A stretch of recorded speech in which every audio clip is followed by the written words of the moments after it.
Hello and welcome to another Enspiral podcast. Today we're going to be exploring agreements. And for a tiny bit of context, I'm now conducting a major update to the handbook, and there's plenty of agreements there. And I thought that this is the perfect subject to explore together with Dan.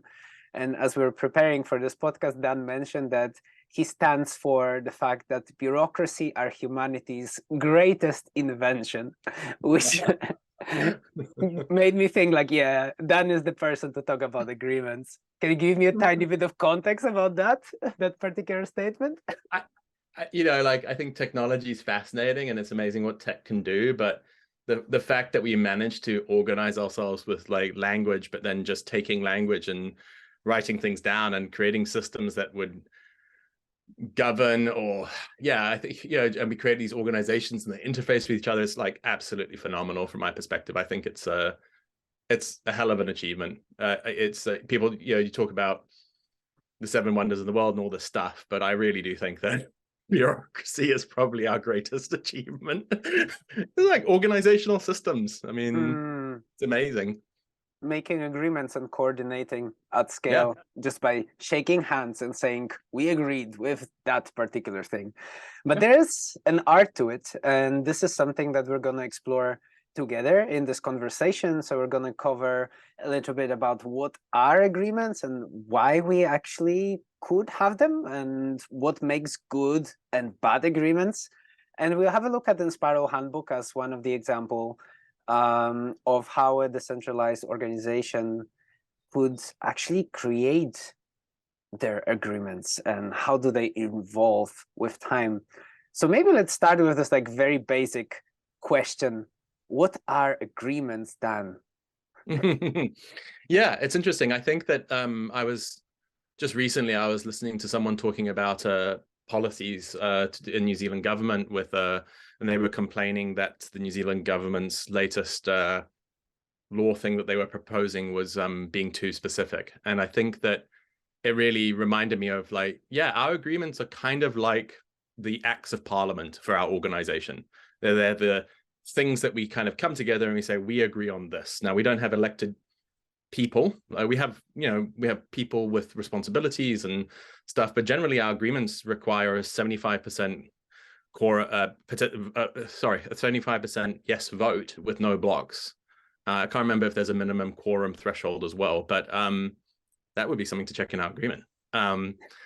So agreements are kind of like akin to that. And this example, they were talking about how the agreements had too much in them, which actually make them brittle. And like, that's the kind of stuff we can unpack today. But that's the way to think about this, is kind of our own kind of legislation, if you like. Okay, so kind of the highest place that we look to, and if there's some sort of unclarity, we look at the agreement and hopefully the agreement would provide resolution to whatever unclarity we have. Yeah, I mean, technically for an organization, you would still have something above that, which would be like your shareholders agreement or your organization's constitution. But maybe that's a good way of thinking about it. Like, America has a written constitution. It's really, it's like impossible to change. Like the last time they changed it was like decades ago, but yet they still keep on passing policies all the time. So maybe that's a way to think about it, is like Enspiral, for example, has a constitution, a charitable constitution and a shareholders agreement that was written in like 2012 or something. I don't think it's ever been changed. But then we write these agreements on top of that, and they do change. They're still very hard to change, but they're not as hard to change as that founding document. So it's kind of thinking about it like that. It's the highest thing that we kind of like come together to change. To change the constitution would be like, we're probably going to get rid of Enspiral completely, or it's going to become like a non-profit or a profitable, like something's going to fundamentally change about what this thing is. The agreements are all kind of on the assumption that it's a limited liability with a charitable constitution serving the people that belong to it.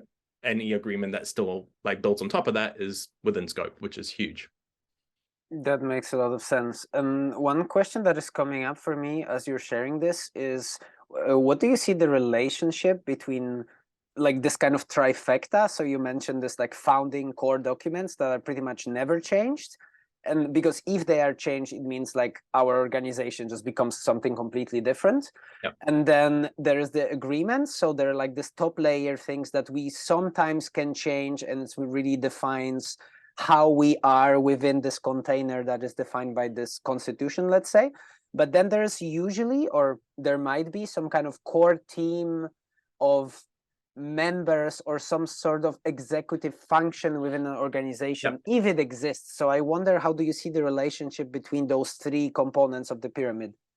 Yeah, so I've visualized this a few different ways over the years. And maybe a good way of thinking about it is almost like Tetris, where we have like the first row that we got on the bottom was our kind of constitution, and how good our constitution was determines like whether there was any holes in it. So if we had an amazing constitution, we managed to get that first row in Tetris down without any holes. And then we come along when we start putting agreements on, and we're kind of putting shapes down. And again, depending on how good our agreements are, determine how many holes that there are. And if there's no holes, that's like an amazing foundation to build on. The people and executive essentially operate on top of that foundation. And so you end up with human beings kind of doing stuff, and they're doing it on top of those things. And the kind of more of those kind of agreements, and also you haven't talked about guides, but guides falls in there as well as kind of like above the agreements of the guides, and they're like another layer of Tetris things, but most likely they're quite porous. They have holes all over them, but because we don't expect them to be perfect. We don't even try to make them perfect.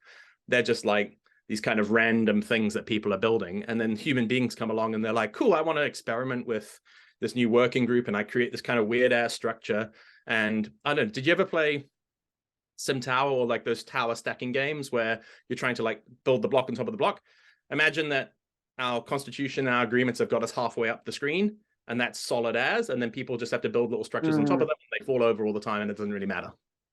I see what you mean. So it's like this really foundational structure, so then the people can operate on top of that with kind of more clarity, which I guess touches upon the kind of next question that we were discussing for today, which is, why do we actually need agreements? So I guess it's like providing this core layer that makes it easier for people to operate.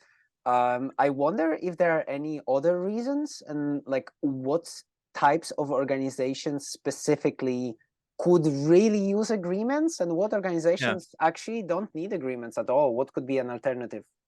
Yeah, nice, great. So I think the one thing that immediately comes up before I talked about different orgs is like productivity is a big one. So like I think one of the gains you get from agreements is productivity, and the more, especially if you lean into those guides as the kind of topmost layer, that's easy for people to change, where you can kind of really have like a dev team owning their agreements about how they work together, and they're constantly improving that without any kind of oversight, really, that is built on the foundation of the organization. And so I think that there's a productivity kick that you get at the end. And the Garden 3D, I know I said I was going to mention them, but when I quizzed them in the Better Work Together conference about this, they've done a lot of work on this kind of these foundational docs, like whether they became more competitive in the market. And they said, yes, 100% they're more competitive in the capitalist market, because if you have those guides and agreements and you give ownership to the staff to kind of self-manage that. I mean, this is the definition of self-management. And so like, if you're an org that wants to do self-management, this is what it looks like. And it means you don't need as many managers. You're a lighter structure, you're more nimble, you can adapt to the market conditions better. You generally retain staff better because people are more invested.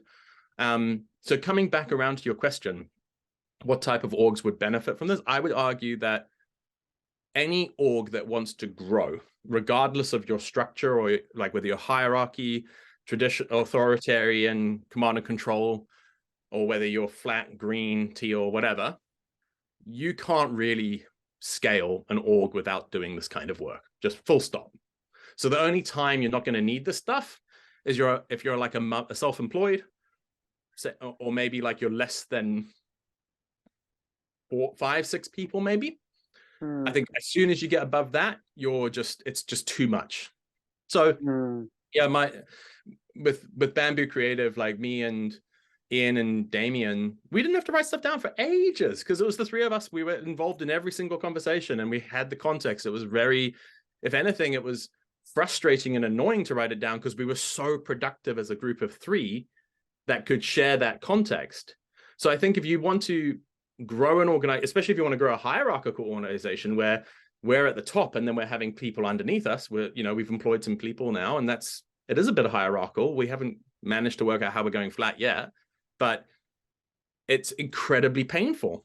Like even with 4, 6, 7 people, we've had to start really thinking about like, how the hell do we write these things down? And then there's another layer of that, which is like just straight up compliance. Like, the government says if you have an employee, you need a health and safety agreement or policy. Let's call them policies. And if you don't, like, you could get in trouble with workplace health and safety. So like, there's also a compliance aspect to this that you kind of have to cover off. But you can kind of do the compliance, but also do it in a way that makes people feel included and that they have a sense of ownership over the thing as well. I think that, I think a hierarchical organization that didn't try to write those things wouldn't be able to grow. A flat organization, even worse. Like, I think if you're not coming to agreement on these things, on these protocols and procedures, then or it's not even that more foundational layer of like, what is a protocol? What is a procedure? Who gets to decide these things? I mean, now you're asking the questions that really exist at the agreement layer. Is like responsibilities and delegations. And that there's a delta there between policies and procedures and responsibilities and delegations as 2 different distinct layers that exist, which I think are sometimes blended in agreements a little bit too much.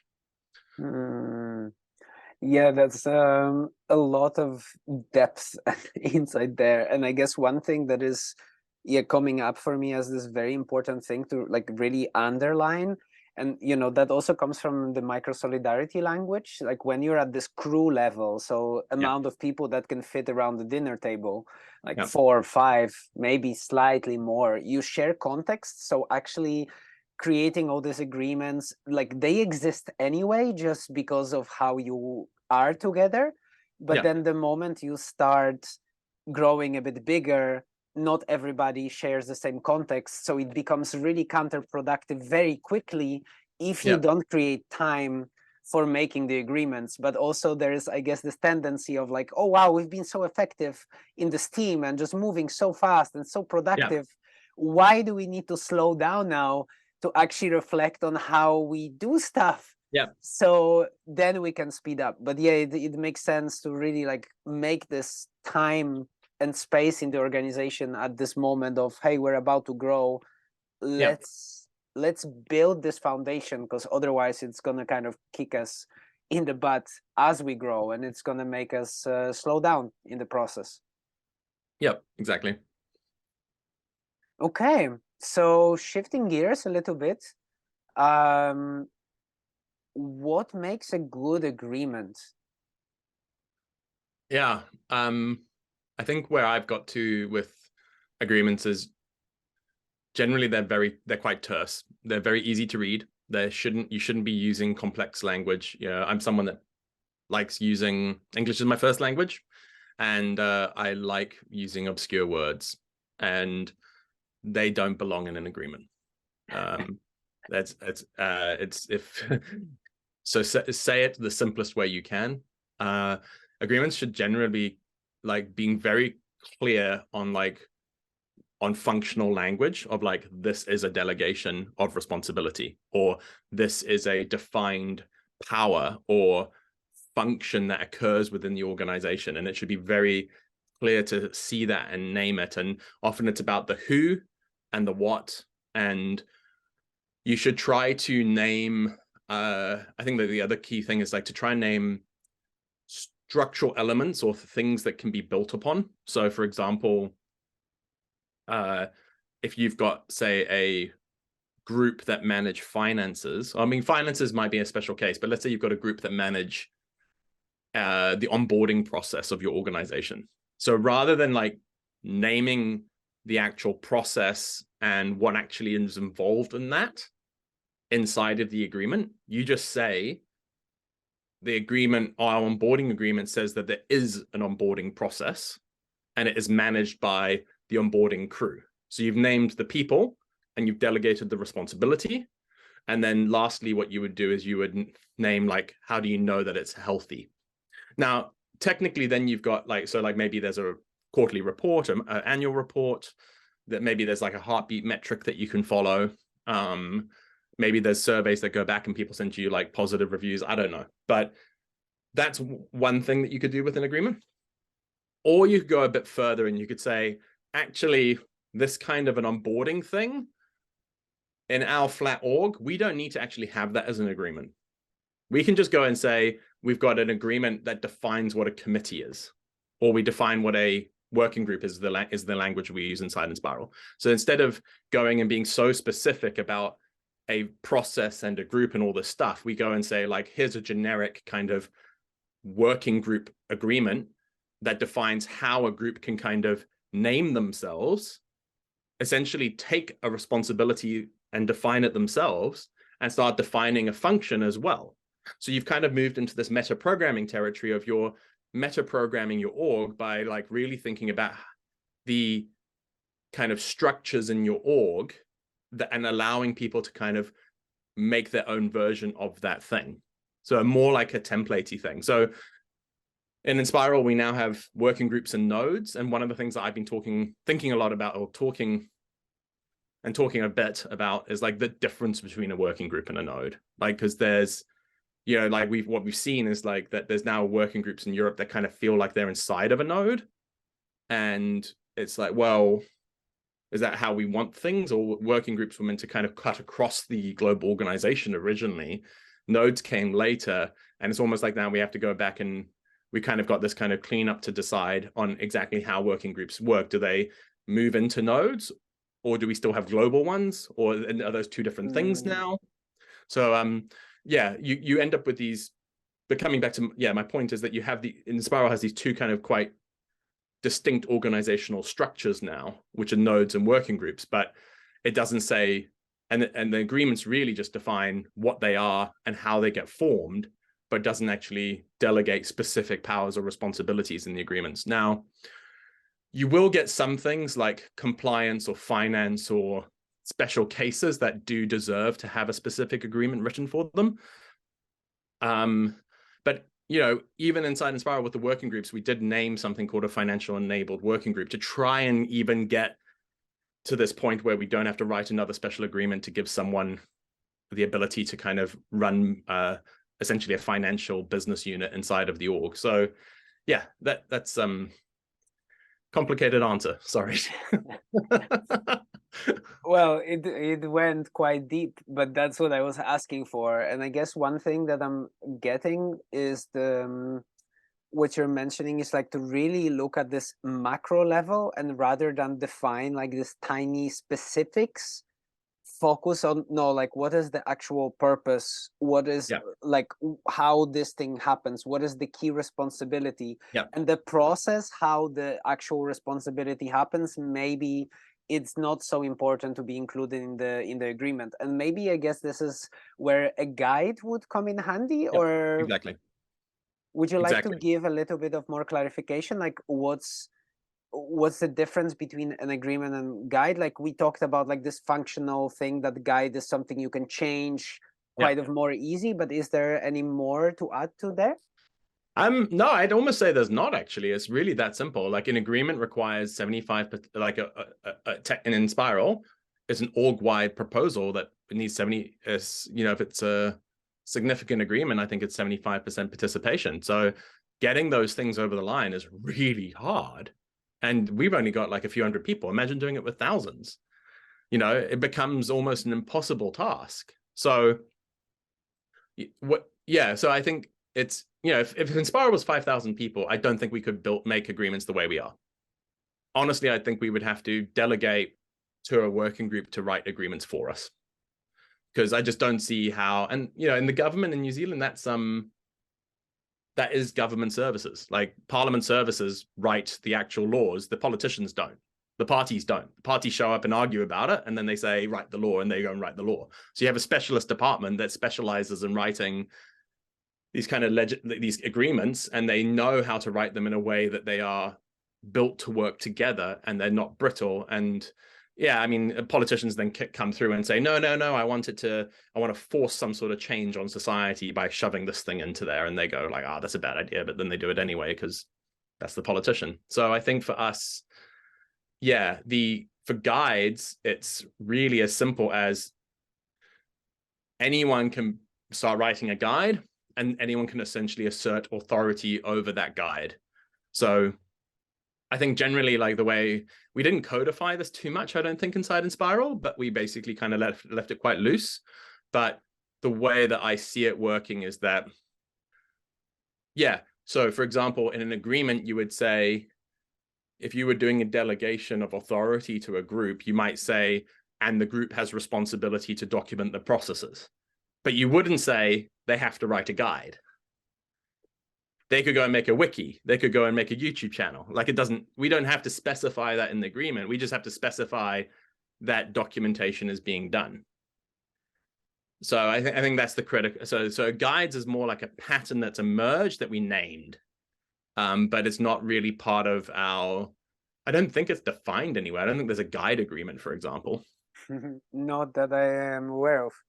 And I really like this functionality thing, you know, like when you're writing an agreement, like have in mind that this is deliberately hard to change. So actually put as little things there as possible, just so it actually just holds space for all this experimentation that you want to happen, all this proactivity that you want to cultivate inside your network and organization. And then the guides are just more of a documentation of what is happening. It's like more useful day-to-day almost things that, you know, keep coming back, and maybe there are some patterns that emerge over years that we can then build upon, but then they don't hold the same weight. Correct. So maybe and I can say, I'll just say, like, another thing is that me, as someone that participates in Enspiral, so we actually went and said, so we already kind of dealt with this problem of agreements are hard to change by creating this thing called the assembly sprints, which is twice a year we change our agreements. And that was in part, like, for me, the big reason why that was important was, before that, anyone could propose a change to an agreement at any point in time.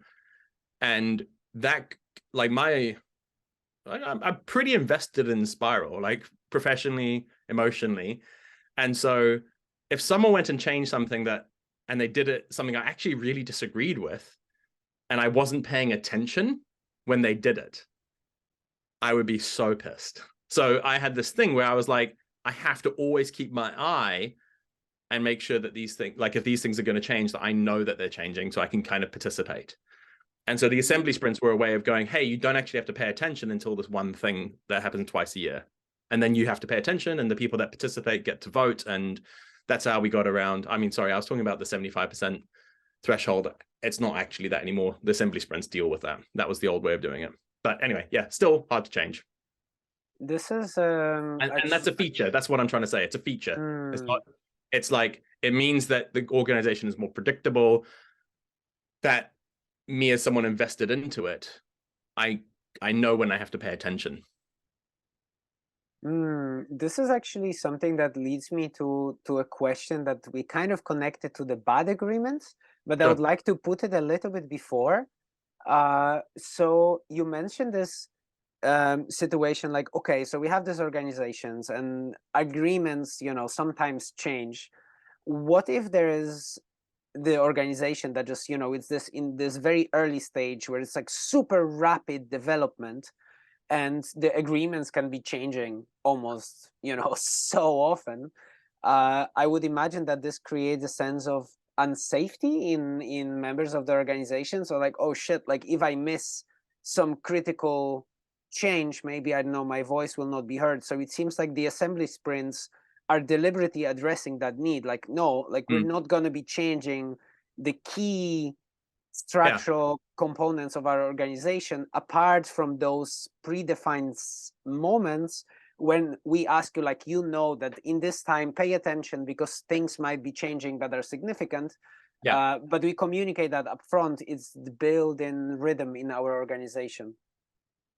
Yeah, so I think there's a couple of points in there. One is, like, when you're early on, like, you are in the state of, like, there's quite it's kind of like getting those first kind of set of lines in the Tetra stack up and running is actually quite a lot of effort. And unfortunately, you kind of need like several bits to kind of come together and work together to form those first few lines. And so it's very hard because you feel like you've got one thing working, but these other bits not. It's not quite there yet. But in the meantime, you're having to kind of do other shit on top of it. So it feels kind of like you're building something on shaky foundations. I think what I would encourage people in that specific situation is to look at existing stuff, like look at Inspiral's handbook, look at Lumio's, look at Greater Thans, look at WeShares. Like people have done some of this work already. And there are things like diversity agreements, and the working group agreement inside Inspiral is pretty robust. And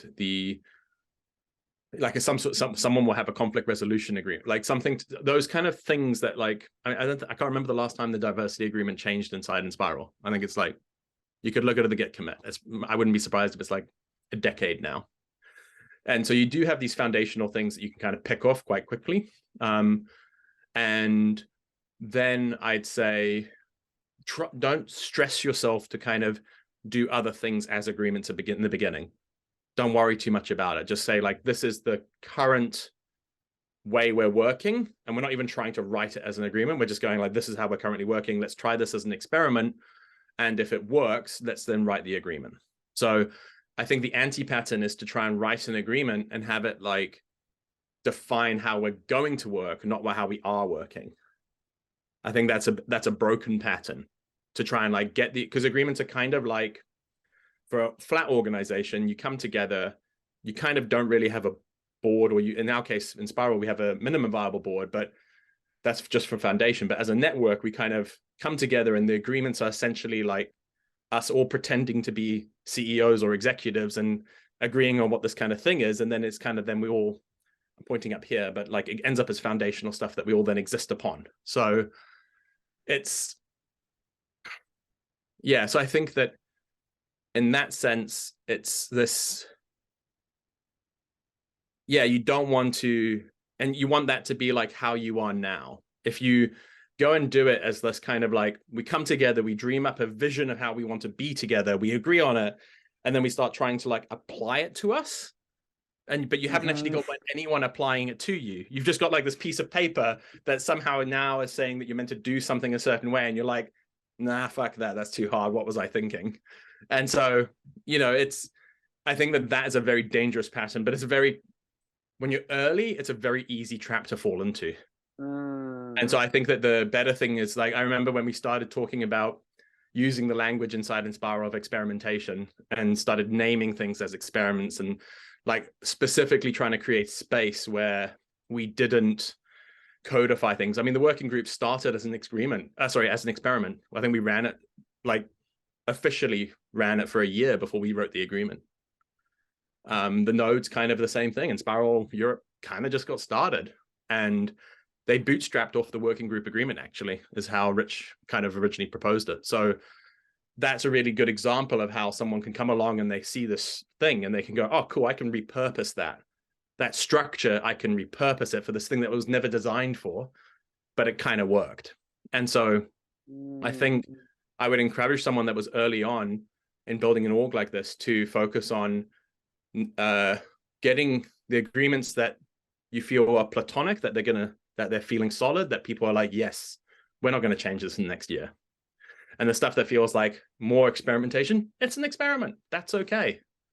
That's good. That's what you should be. That's exciting. Yeah, that's part of the growth, right? And the experimentation is where the magic happens. So what I'm kind of linking this towards is like a bad agreement would be basically something that is aspirational, right? Like, we aspire to be like this, but actually we are not like this. So how can we agree that this is what we're doing? Yeah, I mean, that's my opinion. I am quoting you on this, yeah. So yeah, I think that's my opinion, as I don't think agreement should be aspirational. I think bad agreement is also brittle. Like, it defines too much process, it defines too much function, it's too specific, it's not trying to kind of focus on like delegations and and defining reporting and defining like how you know something is healthy, who is responsible. Like it's yeah, it's interesting. I was looking at one of the agreements and it has like the catalysts in there, but now we don't have catalysts anymore, which is a really good example of like when you have an agreement that it's not bad, it's just that we stopped operating that way and we can't be bothered updating it because it's an expensive process. So, and I think that a measure of how good your agreements are is how out of date your handbook is. If you write really good agreements, your handbook's not out of date. That's a very practical way of measuring it, and I see what you mean, right? Like if you don't want to be changing agreements, so like if they still apply 3 years later, it means like you define just this like the minimum, but that created the support, and everything else is just guides. Even if it's outdated, it doesn't really matter because you're just experimenting.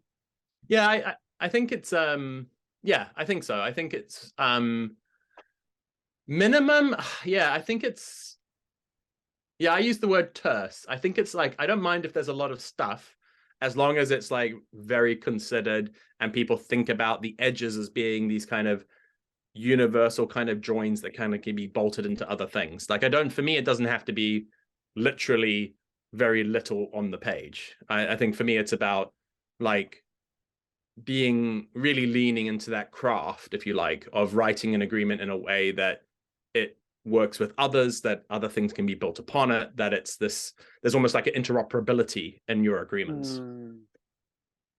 I like that. And yeah, you mentioned that also in this example of the parliament and the special body actually working to make sure that all these agreements fit well together like a puzzle. Makes a lot of sense, especially if it's like this foundation that you then build all the other blocks upon. Like it needs to click. If it doesn't click, then exactly, what's happening? Exactly. I mean, like to use a more global example, in America, the president is taken to court all the time for trying to pass a law that someone thinks is in breach of some other thing. It happens all the time. Seems ineffective.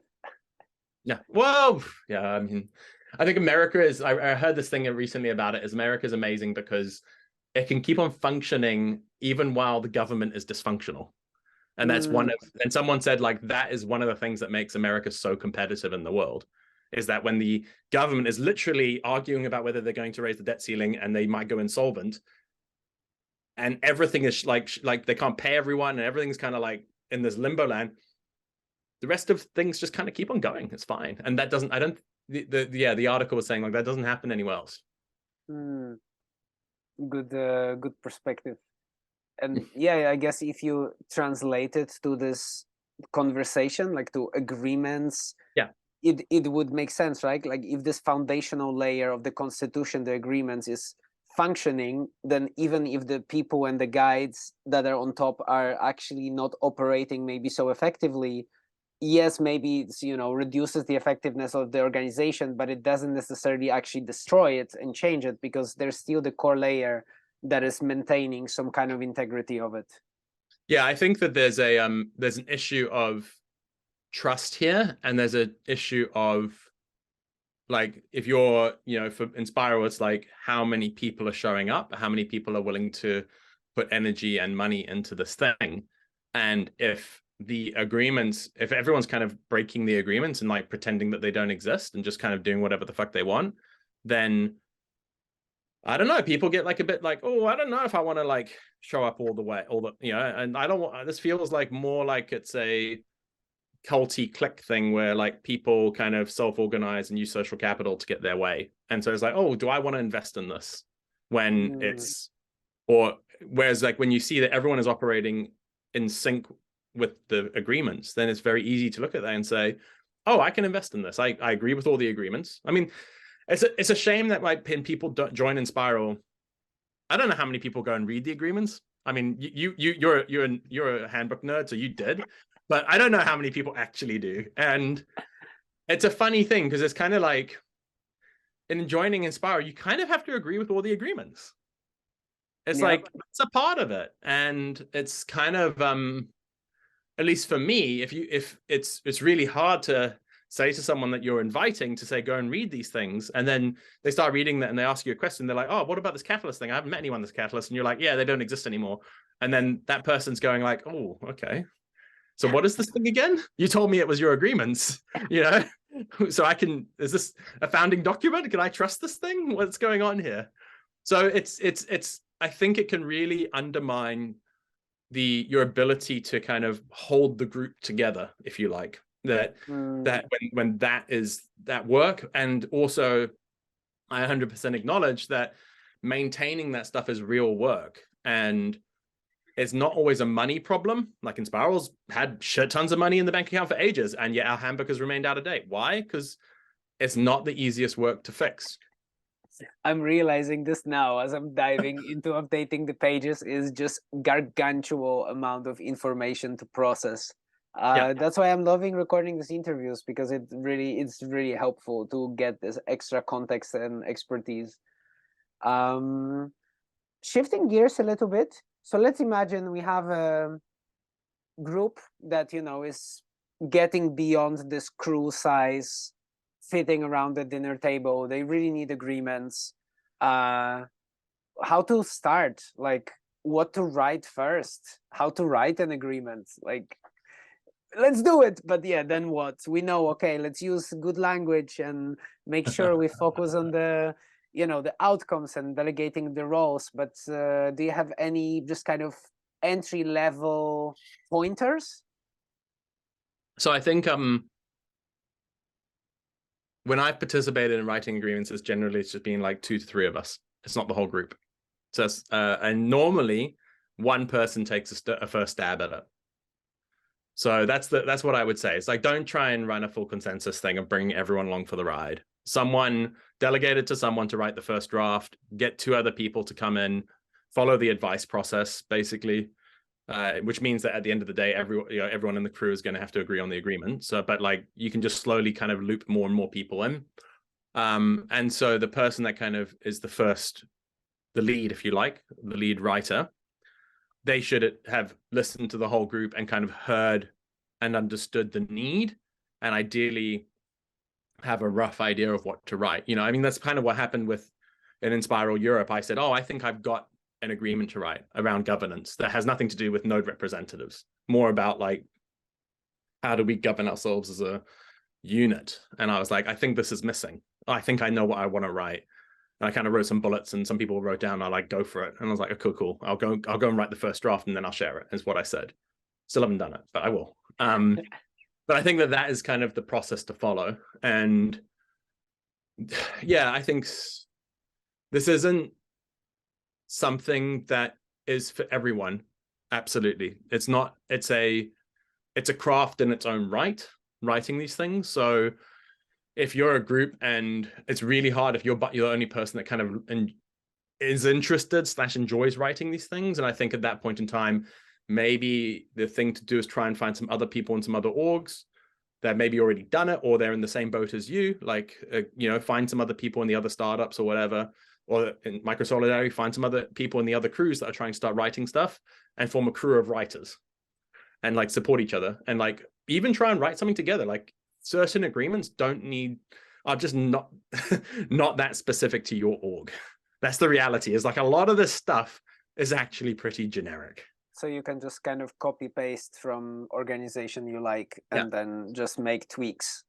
Yeah, the first company I had inside Enspiral was called Root Systems, and it was a cooperative, and we were using Gitbook. And in Gitbook, you can do this thing where you fork. You can like you can link to another markdown Gitbook file, and it basically inserts it into your book.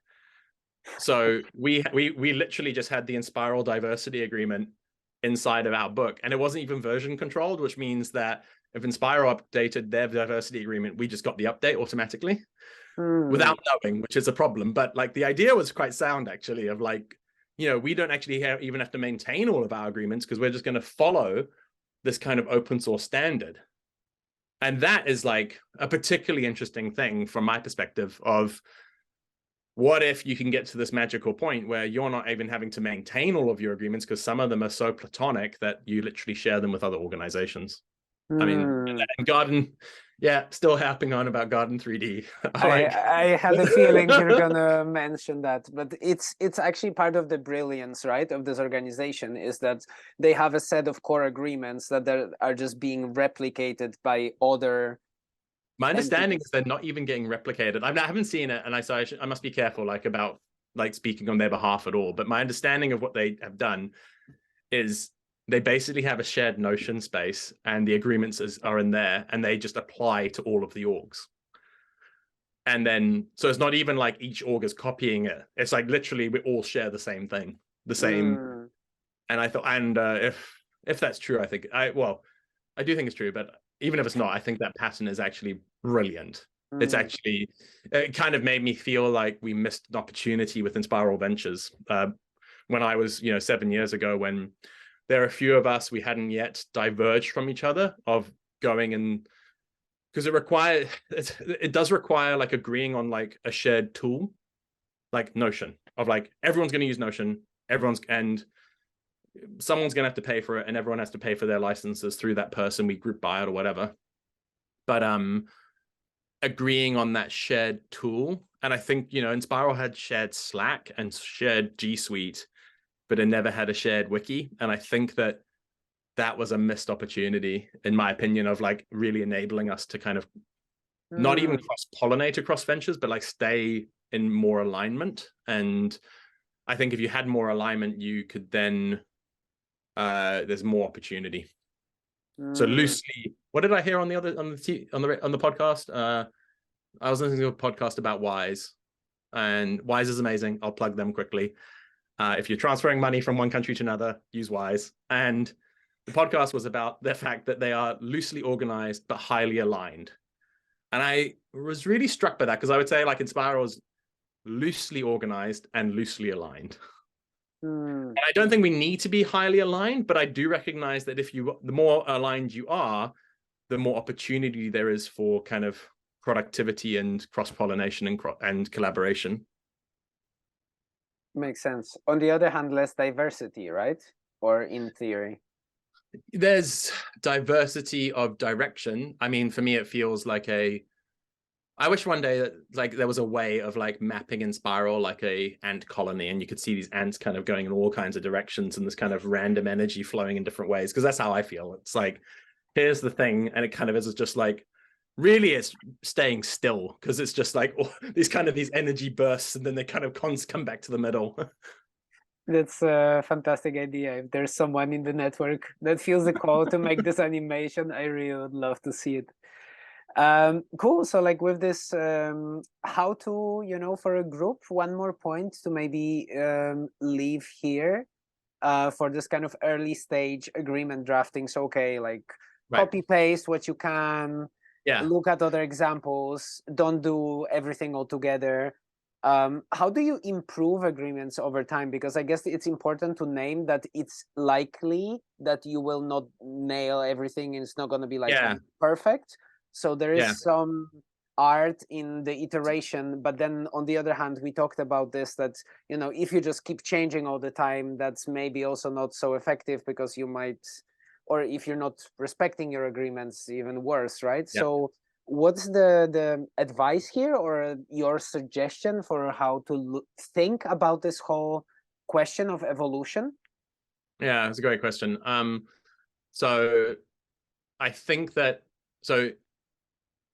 I'd say like the tersest agreement that you could write would be something that had like an overview of what it was, a delegation of who's responsible for it, and it defined some sort of functional power.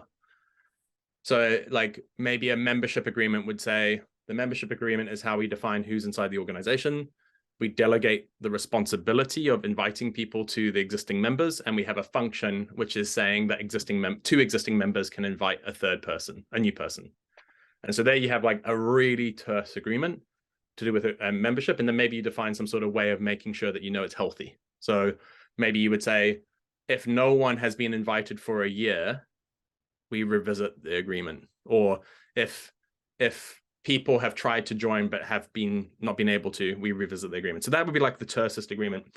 And so like if you had that and you were trying to build upon it or review it, or you started going at odds of it, like I think maybe the thing to notice is like, first of all, you have to notice that it's not working. And I think that's actually quite hard, because I think generally what happens is that you kind of move from a position of stability to instability.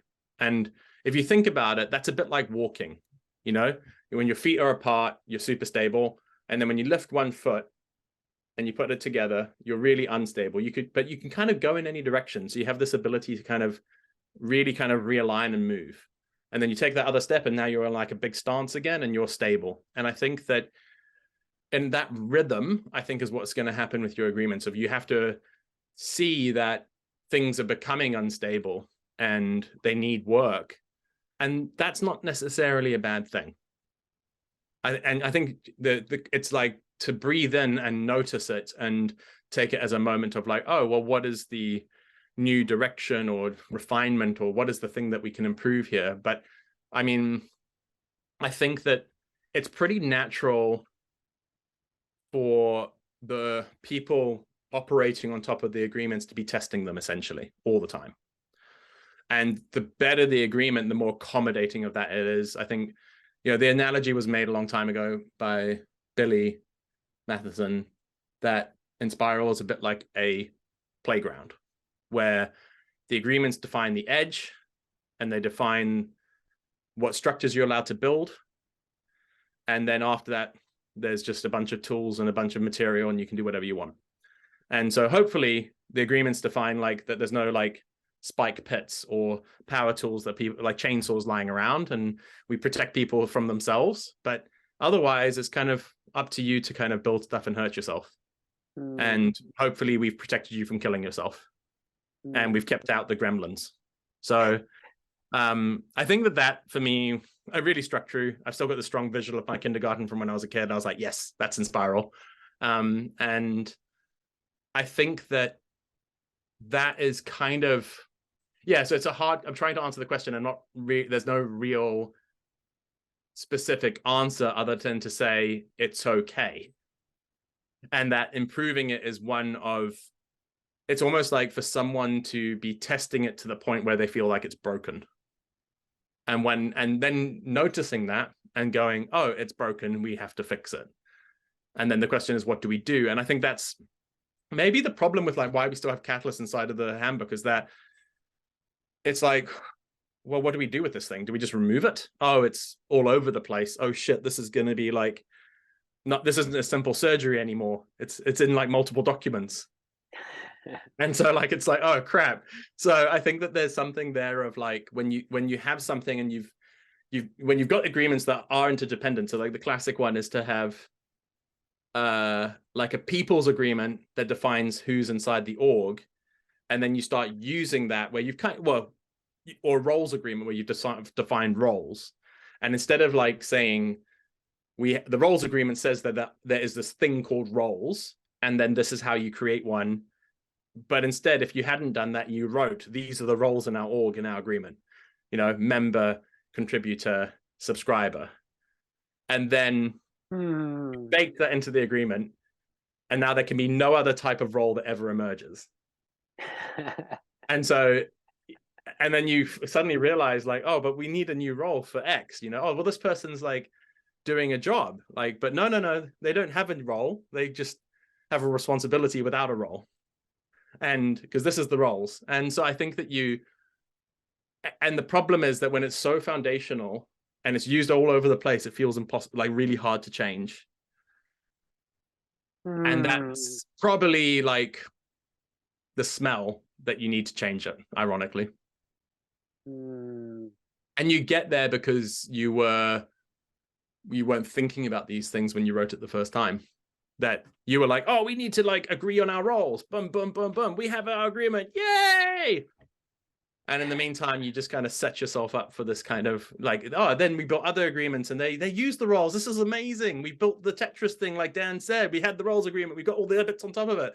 And then you're like 3 years, 4 years down the track and you're like, ooh, oh, this rule thing, it doesn't really work anymore. Shit. Oh, and it's everywhere. Oh, fuck. Fuck this No. handbook. I don't want to look at it anymore.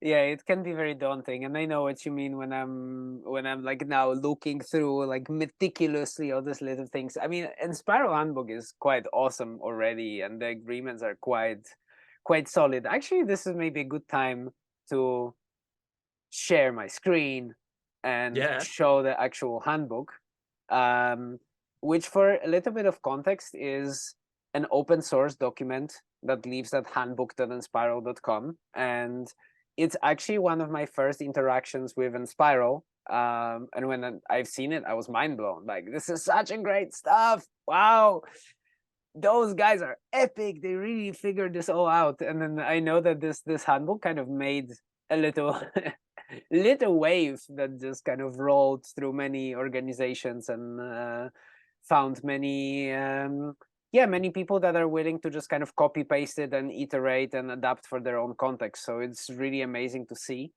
And yeah, it kind of compiles our agreements. That's the first big section. Do you have any kind of context to add on how this came to be where it is now? I mean, it's a little bit before my time. Half of this was probably before I arrived, actually. Maybe not. Hang on. I'm looking at this. Personal, like things I haven't participated in is like harassment, diversity. Diversity is old. I know that. Yeah, Foundation Stewards is new. That's I think I actually wasn't. I'm surprised that it's there, but that's great. So no, so I suppose to provide some context, Enspiral started its life as a co-op, and then went through a couple of different formats over the time, and I think that this kind of version of the handbook really was post co-op. Almost, I think everything, including. I'd be curious to know if the diversity agreement was before that kind of like Enspiral services shut down, and like I'd be curious to know. Oh, this is much shorter than the one I remember. Oh, interesting. Okay, maybe this has been updated. Yeah, I haven't looked at this for a while, obviously. I'm waiting for you to finish your spit and polish, and so then I'll go and read the whole thing again. Yeah, I can show you. There's the other tab, which is where I'm actually building this updated thing, and yeah, just it's still a work in progress, so it's coming. The interesting thing too that I've noticed, I mean, it's kind of a funny thing, but especially with agreements, I mean, I can't really make any changes because, right? And this is the funny thing, like, okay, I don't need to update this section, apart from, I'm taking the liberty of changing like legibility issues. And like, for some reason, there's this funny bug that on some pages, the word Enspiral just disappears from the whole page. So whenever it should say Enspiral, there's just an empty space. So I think that was one of the ways that we did magic links before. I remember how I said the diversity went into root systems. I think the diversity agreement had like handlebar syntax, and you could inject your own name. Okay, so this is precisely what happened. So now I understand what I wonder if when you publish this, you're going to break a whole bunch of people's agreements around the world. This will be hilarious. Well, if you're just copy pasting like what you said in this method, just directly pulling from our handbook, then be aware. Be aware. Your agreement, your diversity agreement is now Enspiral's diversity agreement. But yeah, there are some new sections that I'm adding, like for example, the section on nodes, which is the kind of obvious one. There's going to be an archive where I'm moving things that are no longer relevant but still worth preserving, with the actual exception for the catalyst guide. And I recorded another conversation with Joriam, who used to be one of our catalysts, where we kind of reflected on why this agreement should be kept, even if we don't have an active catalyst right now in the network. And there's a really cool interview that I invite you all to have a look at, where Joriam shares about his role of a catalyst. And a little bit more about his experience. Interesting. I would say my view on it is it's been superseded by the working groups agreement. But anyway, that's just me. And this is also a part of Enspiral's magic, right? There's so many different perspectives, and like, how do you mold it together into something that we all agree, right? That is the foundational block. When you look at the current handbook, like, would you like to do some kind of a walkthrough and maybe point me at things that you find exciting that could be interesting for people that are also, you know, maybe look at it for the first time or wanting to build their own organization? Like, what is there to learn? And I'm gonna be your mouse pointing wherever you want me to go. Yeah, so I suppose for Enspiral's one, some really interesting ones are inside of the agreements would be the board agreement. I'd say that this board agreement is interesting because it's I think did you guys get rid of the MVB language in here? But yeah, well, yeah, I think it's gone, but that doesn't matter. Roughly speaking, Enspiral operates with a pretty minimal board, as in from a responsibilities perspective. I think that there are, like, it's interesting reading this and knowing it's very much kind of like almost like a delegation. So for example, the board is basically extremely autonomous, and kind of defines its own responsibilities, and they operate with a mandate that's kind of defined here. And the mandate is very terse, I suppose. So like, and I think that, but if you look on the right and in this, oh, there you go, on this page, context, roles and responsibilities, selection and composition, processes, and emergency powers. I mean, like, for me, you're really naming the kind of very specific kind of functional language here. It's interesting that the selection and composition is like starting to define process, and I'd be curious to know. Oh, there you go. What's this? Oh, yeah. So it's already been updated. So this is interesting. This is kind of, the foundation stewards exist, and existing directors are expected to actively maintain a diverse board. No quota. So this is interesting because now we haven't codified anything. We're kind of just relying on the board to operate, or with an understanding that we're expecting them to be inclusive, and then they have to kind of then manage that. It's interesting that the process is in here, and I think that a board is, as a legal entity, we have compliance things to do with the government. So this is why, like, you see the processes kick in here, because it's kind of like it's needed. And you can see we've kind of divided it in two parts. One is the company constitution, so that's kind of like our legal compliance bit, and then the other bit is kind of what we've extended upon that. I must say that my favorite part of this whole agreement is a very specific process of selection of the chair. And I would like to really do a hat tip to whoever created this agreement. But the chair of the board is selected by a paper, scissor, rock process, best 2 out of 3, with the loser becoming the chair of the board for 12 months. I'll be amazed if that's how it works. I'd love to know. I'd love it if the board, I'd be curious to know how much this stuff is followed in the process section, because it's I mean, no, so any foundation steward may nominate a new director. So this is different now because, like, I'm a steward, I'm not a director. So this has already been updated recently, I think. But so I'd assume then that they are kind of getting this down to a set of bullets that are reflecting how they're operating, which is fantastic. Expectations is probably an interesting one. Yeah, I think the on this page menu is really kind of like nailing for me the kinds of building blocks of what an agreement needs to have. Board aside, context, roles and responsibilities, selection and composition, processes, emergency powers is specific to the board. Expectations but I'd say, like, everything except emergency powers would probably be a template that I reckon you could start with as like a series of headings that you could use to write an agreement. And processes would probably be as minimal as possible, and then delegated more towards guides. If you have a look at other agreements, I'd be curious to see if any others have processes. Maybe the harassment and abuse might, for example.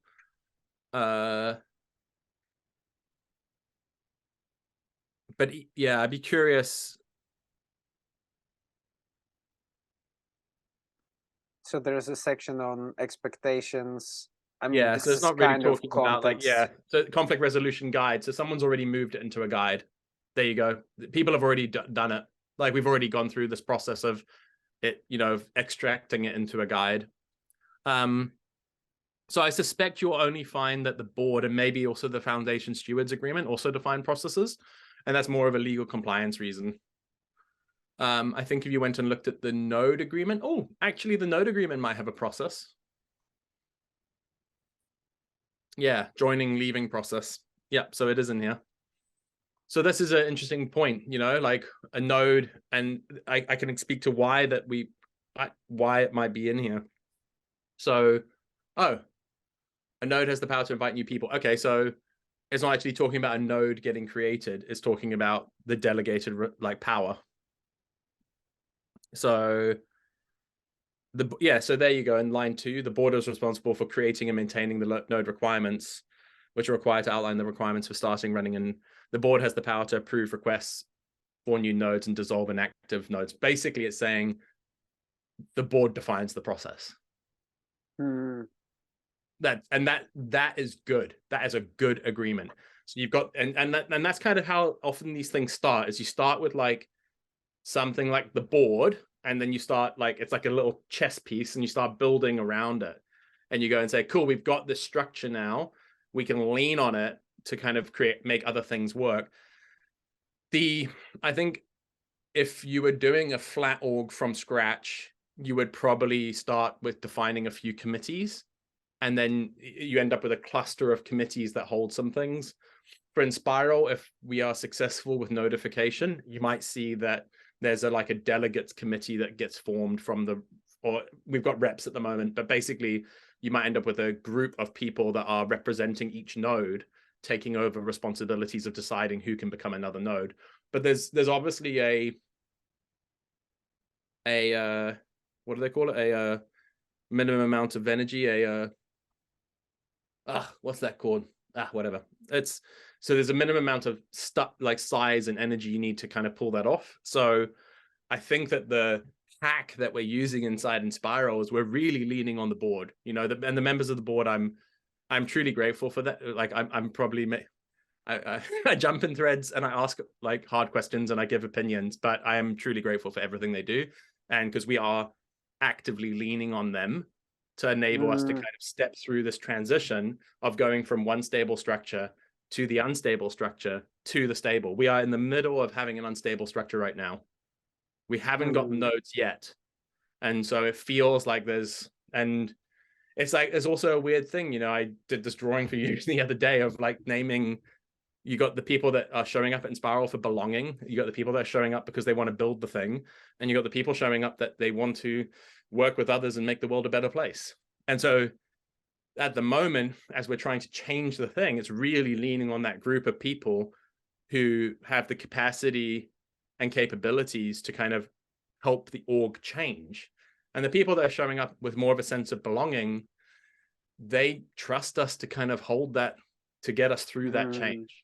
And so it can be very hard for people like on the board where they feel a bit like no one's paying attention or no one's got the energy for it. And I think that there's a bit of a problem there, because I think that whether it's such a decentralized organization, it's hard to kind of see gratitude, which is kind of the fuel that kind of fires the volunteers up.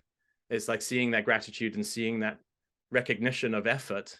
And it's hard when, you know, post-COVID, everyone's tired, everyone's had babies, everyone's got mortgages, everything's, you know, everyone's got lives, and it's not a co-op in Wellington anymore. So I think that there's just these multiple things at work here. And so I think that, you know, it's a bit, it's not thankless, like people are grateful, but sometimes it feels like thankless work.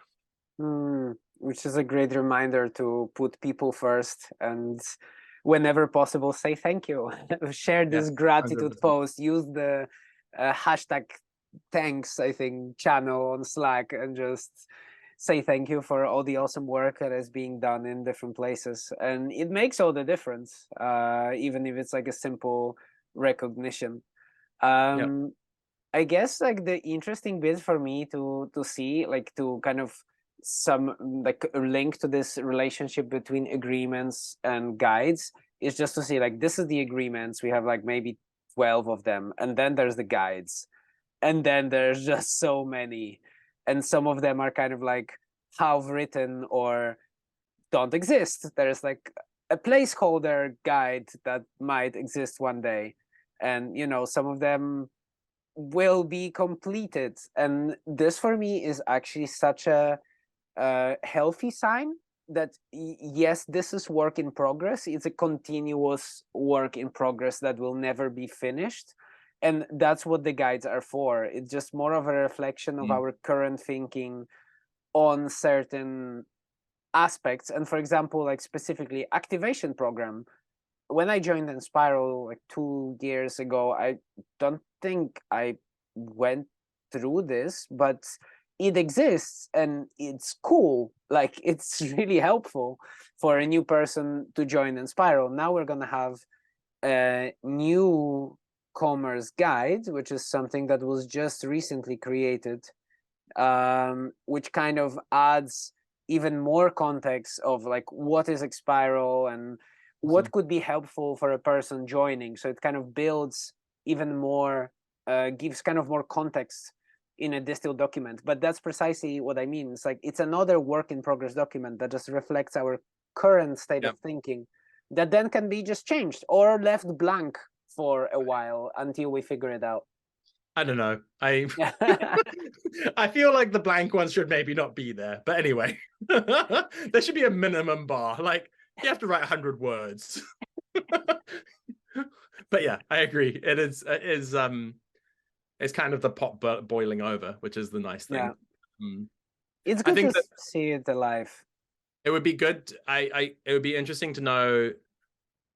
Yeah, I would be really interested to know which working groups are responsible for which guides. Like that would be like a cool kind of, because I think half of these working groups probably don't exist anymore, and but I think that the working groups were, I think when there's energy for it, it's a very powerful mechanism, and understanding the relationship between those and the guides is really helpful. I think I wanted to quickly point at the working group agreement, actually. Sorry, I know we were looking at guides, but just coming back to it, because I think that's probably... Yeah, so I think this for me was one of the more interesting or harder ones that I've spent time on helping write, where we kind of name the board as a working group here. That's like one of the interesting things. And actually catalysts are named as a working group. And so and you kind of just see these like types of working groups and then specific responsibilities and powers that are getting delegated. And it's interesting because I wonder if the responsibilities and powers needed to be in here, or whether you could have somehow delegated that out of here. It's an interesting question for me. Yeah, I mean, but we need it in here. Sorry, that's why. If you look at the catalyst, you can see the powers: approve and reject request to become a formal working group, disband. So in other words, the catalyst working group became part of the working group agreement, where we needed the catalyst to actually run working groups. So now that there is no catalyst, it's kind of meant that the working groups as a concept has kind of fallen over. And it doesn't matter because nodes has kind of sucked up all the energy anyway. But it is an interesting shape to an agreement where you can see that the agreement is defining a structure, and then it's also defining like the first group which manages it. And this is a beautiful example. Like this is also something that I found that I cannot change it, right? Because it's like it's an agreement. It's just an outdated agreement that clearly doesn't work, because now a formal working group, right? In order to make a formal working group, you need a catalyst approval, but there is no catalyst, so you cannot create. Oh, technically, the finance, like anyone would say, this is a perfect example of like where the language is actually wrong here, because it should say catalyst or the board can approve it, because the financial enabled working group is everything in the formal plus extra. So really the board are actually still backstopping that building process. It's just that we didn't write it in the language. So for example, like this is a very interesting technical piece of information also for me. So let's say, like looking at this example specifically, in order for this language to be changed, I still cannot, as a person who just makes an app that... I think you can. Ooh. By following the advice process. And you go and say, okay, who are some people that I can like shoulder tap to ask the question of, do you think that this change is a clarification or a change of functionality? So if you hit like, say, JV, Rich, and I up, and you got a yes from the three of us, I would then just go ahead and make the change. Yeah, I'm just picking the three of us because that like actually contribute to the, like have contributed to Gitbooks, but I'm sure there's others as well. That's not fair of me. Yeah, this is the interesting question. And I guess as this kind of updates that, you know, seem tiny, right? And it's just language, it's not really changing the nature of the document. But then, yeah, it's also becoming like, how specific do you need to be with these changes? So I don't just rewrite the agreement by, you know, like changing words can also lead to powerful changes that I, for example, might just not have enough context to know that if I make this subtle change, for me, it seems like a language thing, but actually there is a process. So that's a very cool suggestion, to basically reach out to more people. That seems like an obvious, but very helpful guidance always, right? Just like reach out. Have you read the advice process before? That's a good question. I don't think it's in here. But if you just Google it, I mean, we should have it in here. I think it's such a great thing called the advice process. It's like you have the responsibility as someone that wants to change something, or someone that is following the advice process. You have you have the delegated authority to make a decision. I'm taking this like to an extreme example, but you have the responsibility to engage with everyone that it affects. Makes sense. Yeah, I'm familiar with it. Obviously, you can't engage with the whole network. So then it becomes like okay, what's a reasonable kind of sample of people that I can engage with to kind of get advice? So you have the responsibility to seek advice, basically, but you have the final decision. That's what the advice process is, basically. Makes a lot of sense. Thank you for sharing that. And that's going to be my practical takeaway. I mean, my strategy so far was to be, recording this podcast, reaching out to people that know stuff, and that's especially relevant for guides, for working groups that I'm going to take on next. Anyway, I feel like this is a good moment to wrap up our conversation. So I'm going to maybe just end with one last question. Like, what do you see is the next step of Enspiral Handbook and agreements, and where do you see this going? Is it still valuable? How could it be more valuable? Yeah, great question. So I think two things. One would be kind of what I mentioned earlier of someone working out how to open source some of the blueprints in a way that is very easy for other people to copy. So kind of someone going meta with the damn thing and saying, cool, take the working group agreement. This is actually a really solid concept, whether you call it working groups or committees or whatever you want to call it. It's actually a really solid concept. And with a bit more thought, it could be put into like a playbook of agreements that could then anyone getting started could use. So I think that's one of the huge opportunities here. And for Enspiral, it's, you know, there's a lot of institutional knowledge around this stuff. And so I think there's a huge opportunity to kind of show people the breadcrumbs. You know, I think we're terrible at showing people the breadcrumbs. And so I think, you know, these kinds of podcasts and giving some context and talking through things is just absolutely vital. And then having those agreements as a resource, as a template resource for organizations that also want to do things differently. I think for Enspiral itself, the agreements will continue to go through bursts of development and ever improve. I think there's a few of us that are just like feel strongly enough about, like, you know, for me, not being aspirational, you know, And I don't always get exactly what I want, but it's at least my voice is in there saying, don't do it, please, please. And so overall, they'll continue to form a better foundation. And I think that the opportunity with the notification is there's a new organizational change where we start seeing the nodes take ownership of these kind of cross-node committee structures for kind of taking over kind of management of the stuff, rather than it being this essentially a unnamed group of people that care enough to show up to kind of say we should have an assembly sprint, or we should do this, or we should do that. And instead it's like actually node representatives and node delegates kind of coming together. And it's, you know, we're really stepping into liquid democracy. You know, maybe we're going to become like the, you know, a big chamber of committees. It'll be delightful.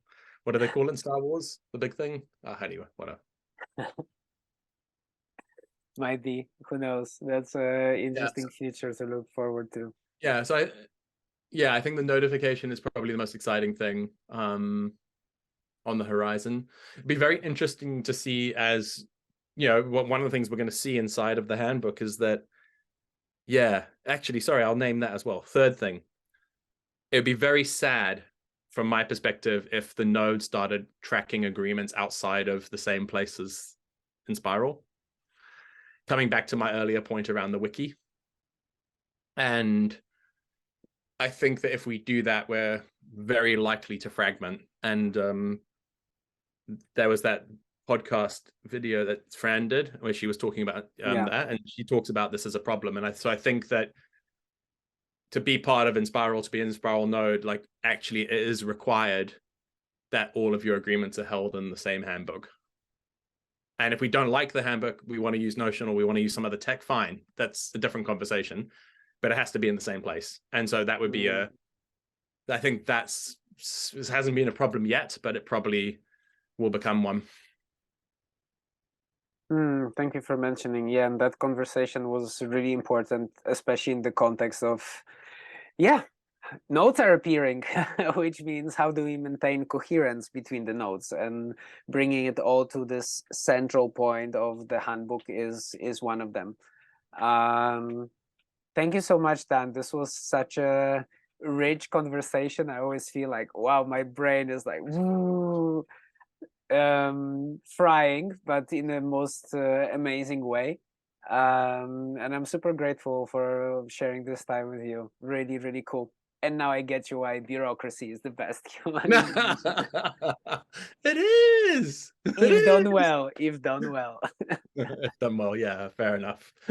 Who does it well? Name someone. Garden 3D. You're such a fanboy. Considering I'm a fanboy of something I've never seen before, that means they're good at marketing. It's a good hype. Maybe they'll see this video and I'll get magical access. Yeah, that's what you wish for. I see the hidden agenda that's not so hidden. Thank you so much, Dan. Such a great conversation. Yeah, nice. Thank you for hosting me. Really appreciate it.